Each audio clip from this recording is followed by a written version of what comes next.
Not long ago, I had to step away from one of my best clients, a long-standing client, because they fell in love. And that's called a parasocial relationship. And if y'all have gone through this, you know that it's both stressful, gut-wrenching at times, and just complicated as can be. So let's get into it.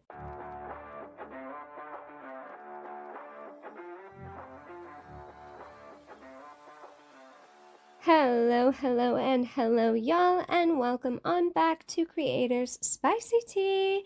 And buckle up, y'all, because today we're diving deep into something that every digital creator deals with to a certain degree, but not enough people are actually talking about, and that's parasocial relationships. What are they? Why do they happen? And how do they seriously impact adult content creators? And by parasocial relationship, I don't mean the, oh, cute, my fans love me kind of way. No. I mean the boundary pushing, sometimes straight up dangerous kind of way. If you've ever had a fan act like they're your long lost soulmate, or ever felt way too drained trying to keep up with a client's interactions, this episode could very likely be for you. So, what do you say? We start from the very, very beginning with what the hell is a parasocial relationship? A parasocial relationship is a one-sided connection where a fan feels like they truly know a creator. And I mean on a deep, personal, besties for life, boyfriend you've always wanted kind of way. Even though that creator, they might not feel that same way or even remotely close to the same way. And here's the thing, we all experience this in some degree. Have you ever felt like you really knew a celebrity because you watched them all the time? Or maybe you grew up watching a YouTuber or a streamer and you feel like you just know them. You'd instantly vibe because you got to know them so much. That's that illusion of closeness. And you know what? Totally freaking normal. Our brains are wired for social connection. When you see someone on your screen constantly, whether it's on YouTube, Instagram, OnlyFans, whatever, your brain registers them as a part of your social world, even if you've never had a real conversation with them. It's just how we work. It's how we are wired. Here's where it gets tricky, though. Parasocial relationships? Yeah, they're not mutual. That fan might feel a real, genuine connection, but for the creator, that fan is a fan. And when that fan forgets that this relationship is one way that they've developed, things can start to get really complicated really fast. So, why do fans and clients develop or form parasocial relationships? Short answer: loneliness, accessibility, and repetition. Long answer. We're going to break it down. First off, people crave connection. It is a basic human need. And when real life relationships are just not fulfilling that need, creators kind of step in. That's why you'll hear fans say things like, "You make me feel less alone," or "I feel like we're friends." Next, there's the mere exposure effect, right? Basically, the more you see someone, the more you feel like you know them. This is why people get attached to celebrities like actors, musicians, influencers, and, content creators in adult spaces. If someone is watching your content every day, they start to feel like you're a part of their life. And then there's the engagement factor. This is where it goes from passive to personal. Back in the day, celebrities were distant from us. You'd see them on TV, read an interview, but there was no real way to talk to them directly. But now, social media and content creation platforms have removed that barrier. A fan leaves a comment, you reply, bam, suddenly that fan feels like they know you. And on platforms like OnlyFans or Fansly or what have you, interaction is literally monetized. Fans can pay for access, which reinforces the illusion that they're more than just another follower. The second money gets involved, the expectations kind of shift. But here's where it gets really important. How do you spot a parasocial relationship forming before it gets out of control? Because let's be real, if you catch it early, you can set the boundaries you need before it escalates into something that drains your energy or worse. So here's a few key warning signs to just look out for. First off is overly personal messages, right? If a fan starts oversharing deep, intimate details about their life, venting to you like you're their therapist, expecting emotional support from you, etc., that's a red flag. You're not their partner. You're a creator providing content, and they could be developing a parasocial. The next is boundary pushing. This could be them trying to shift conversations into more private details, pushing for more one-on-one chats without wanting to pay, asking for more and more exclusive content, again, maybe not wanting to pay, or huge red flag, trying to meet with you in person. So the second someone starts acting like your online presence that you provide currently is not enough, that's a problem. Then we have excessive or intense communication. So I feel like we all have this client where they message you nonstop, sending really long-winded monologues or just flooding your DMs with really personal, lovey-dovey messages all day. So it might seem really harmless at first, but trust me from experience, it can quickly become overwhelming. And then, of course, inappropriate comments or requests. This one's pretty self-explanatory, but if someone starts making sexually suggestive content, pushing for explicit conversations, or requesting content that crosses your boundary that they, again, might not want to pay for, or they're saying it's because it's us, red flag wrapped in neon lights that are also red. Another thing to watch for is assuming a close relationship. So if a client starts telling you I love you, or calling you their partner, or referring to you in some pet name relationship oriented type of way, or acting like you guys have this really special bond, especially when you've not really interacted very much more than usual, that could be a parasocial attachment developing like no one's business. And then this is one I also have experience with. And I had to help a client step away and ended up terminating that provider-client relationship because of I cared about their damn safety. So the next thing we have to look for is excessive gift giving and tipping. So this one's tricky, y'all. I mean, we get paid through tips and gifts, right? That's how we pay our damn rent. But if someone is showering you with money, constant gifts, or things like that, it could be that they've developed a parasocial relationship, especially if they are spending or sending outside of their means, or in order to try and keep you engaged to fill that hole that they currently are experiencing in their real life. This can be really concerning because some clients can act like their gifts or their financial support means you owe them something, which will create an uneven power dynamic and take you out of the driver's seat. And then the last but not least thing we should watch out for parasocial relationships is unrealistic expectations and emotional dependence. Some fans might expect daily engagement, personalized messages for you to check in on them, etc. Myself personally, I do that as part of my business. Here and there, I'll just check in with a client.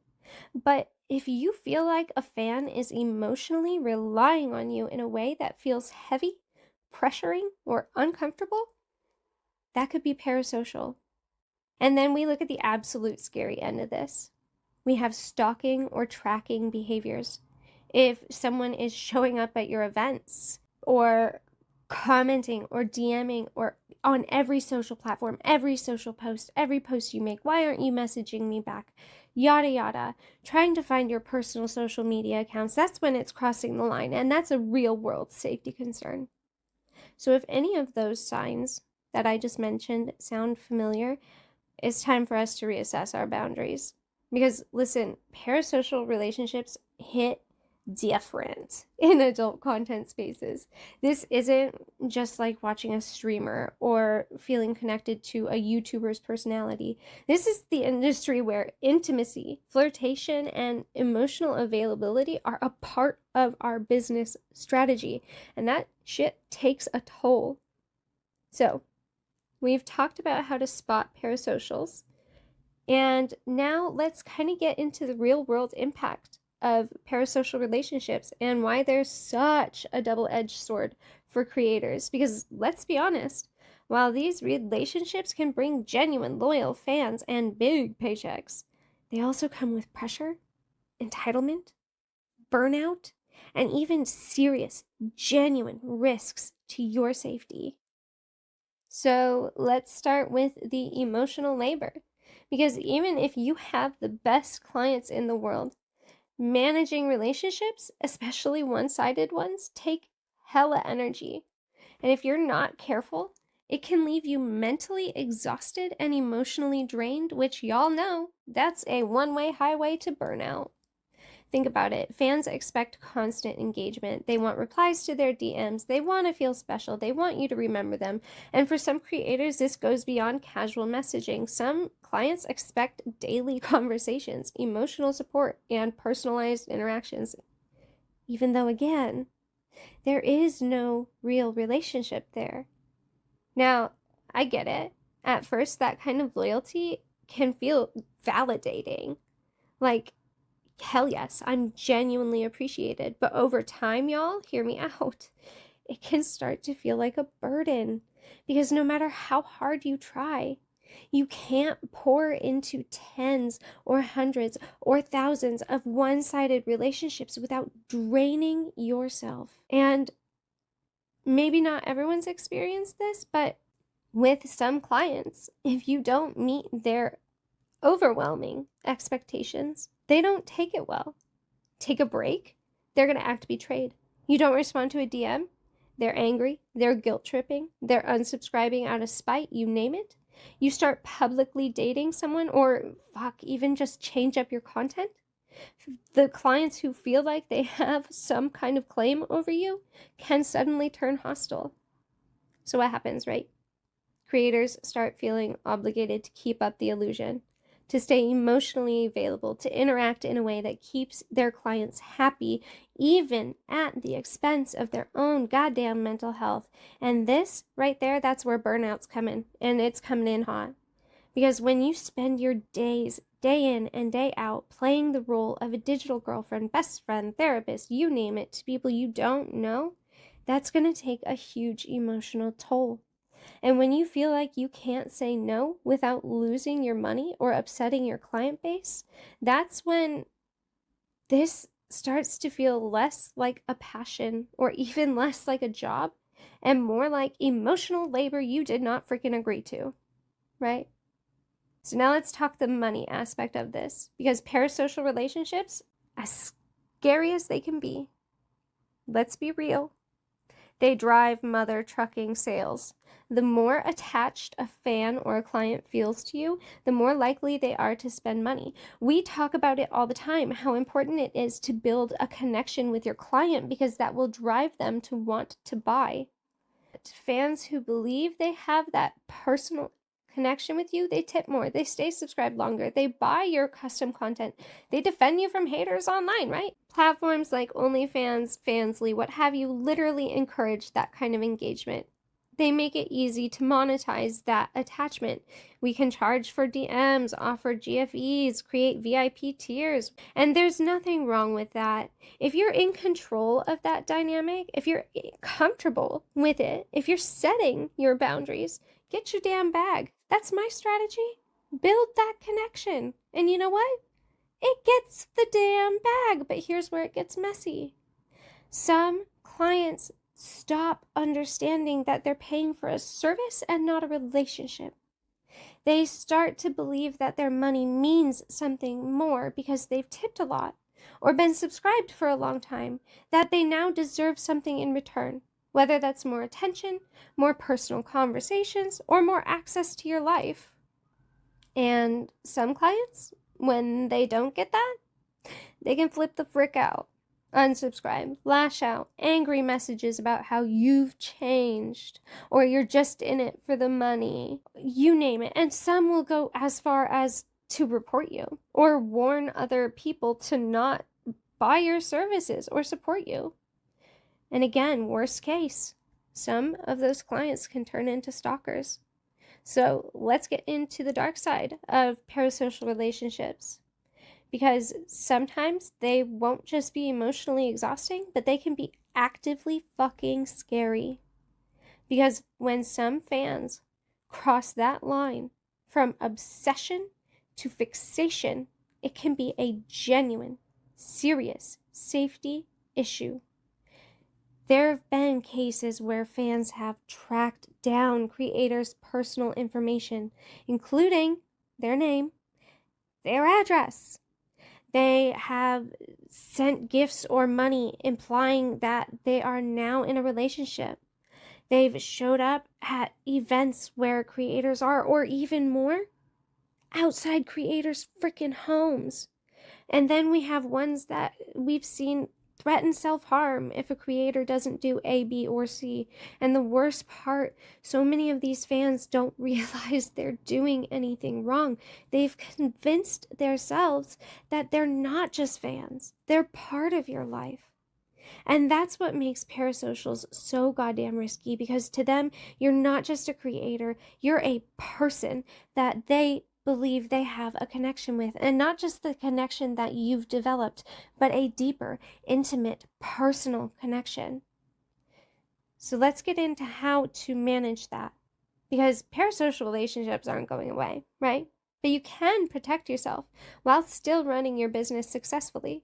We're just going to talk on 5 things that we can do to protect ourselves.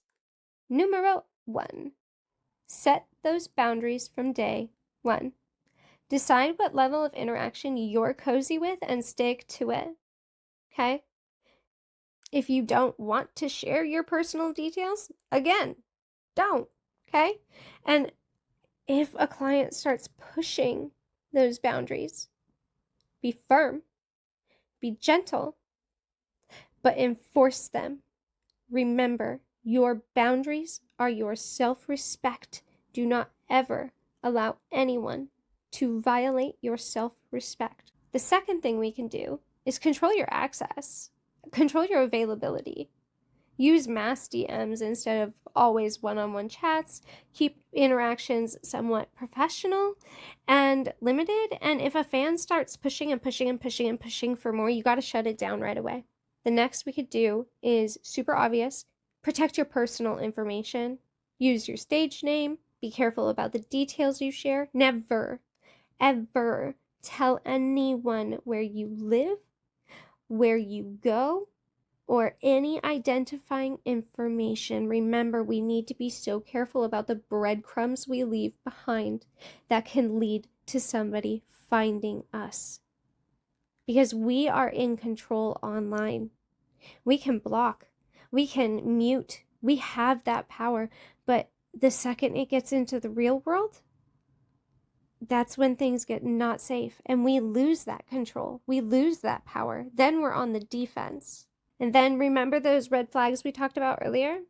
If you notice a fan getting too attached, sending too many messages, too much money, or acting like they have that real relationship with you, pull back.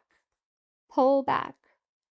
And do not feel guilty for prioritizing yourself. Do not. At the end of the day, you do not owe your clients your time, your energy, or your emotional availability. All right?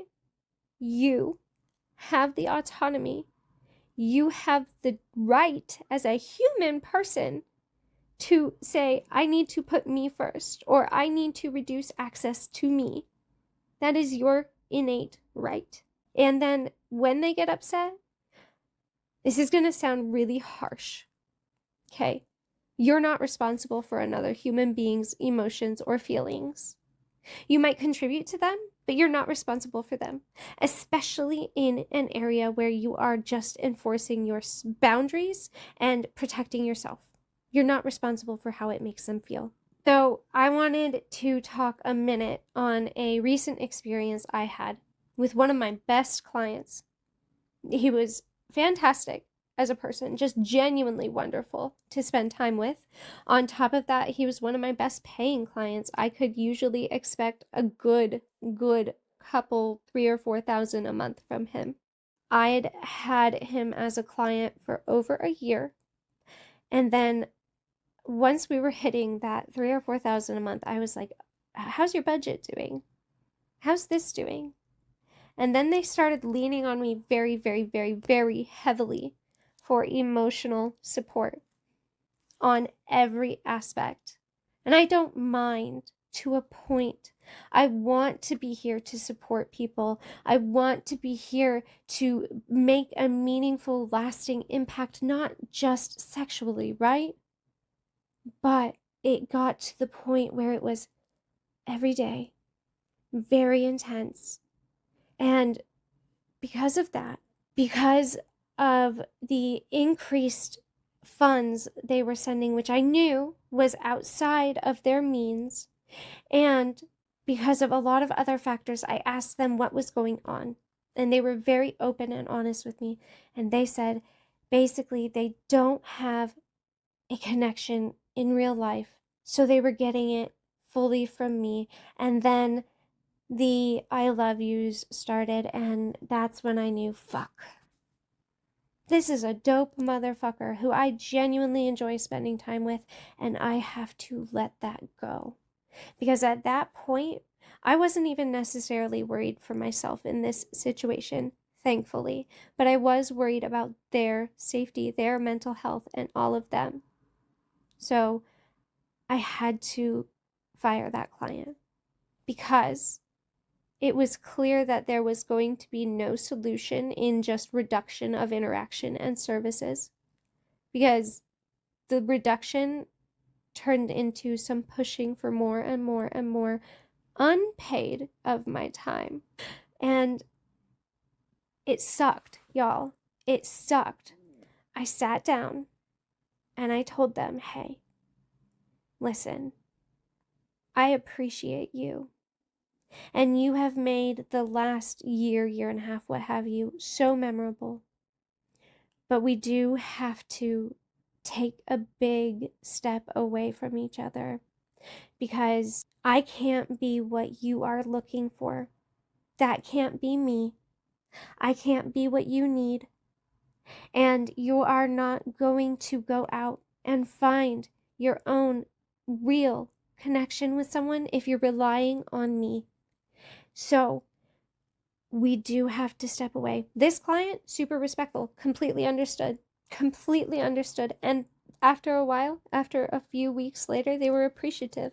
They thanked me. Here's the thing, y'all. Addressing a parasocial relationship is not just about setting boundaries for yourself. It's also about handling the situation in a way that considers the other person's mental health.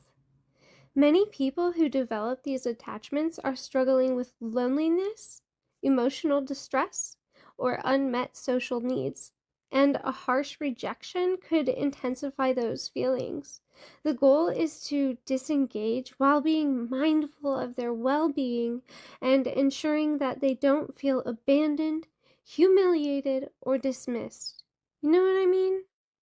Here is some ideas of how to approach this with that empathy in mind, keeping the clarity and respect that is necessary. It's important to acknowledge their feelings without encouraging them. People in parasocial relationships often don't realize that their attachment is one-sided. They genuinely believe in the relationship they've formed, and suddenly cutting them off without explanation can likely cause confusion, distress, or worse comes to worse, an aggressive response.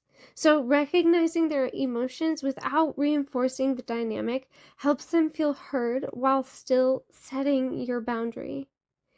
And speaking on boundaries, emphasize that your boundaries are for both of you. Instead of seeming like you're just pushing them away, frame your boundaries as something necessary for both of your well-being.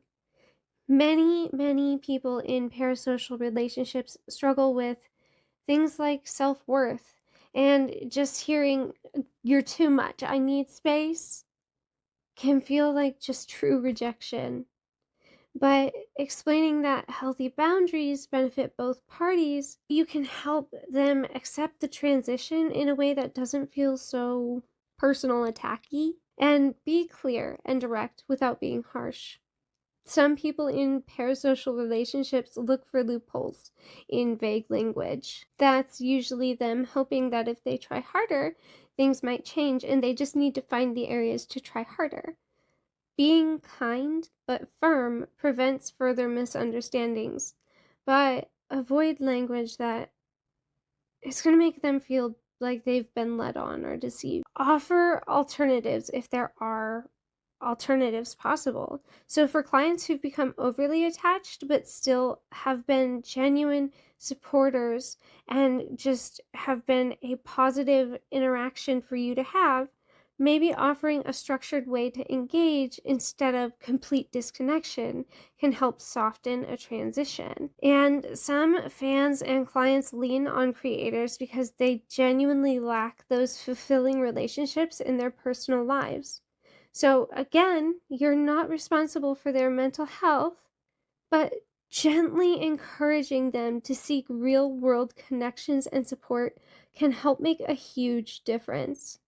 And in the case that it's necessary, end the relationship with very gentle care. In the case where a parasocial attachment has gone too far, it's affecting your well-being and likely affecting theirs, you may need to end interactions entirely. And this can be done with that gentle, firm kindness, giving them closure while making it clear that continued engagement is just not going to happen. This approach really helps ensure their mental health stays in a good place while you're still able to assert your boundaries. This approach helps prevent unnecessary emotional distress. By handling this kind of situation gently, you help prevent the other person from feelings of rejection, abandonment, resentment, things like that. This helps maintain professionalism and your own safety as well. A well-handled, respect-filled, kind disengagement can help prevent any negative emotions from escalating into a situation that could turn hostile. You're not only encouraging healthier coping mechanisms for your client, but you're protecting your own mental health too.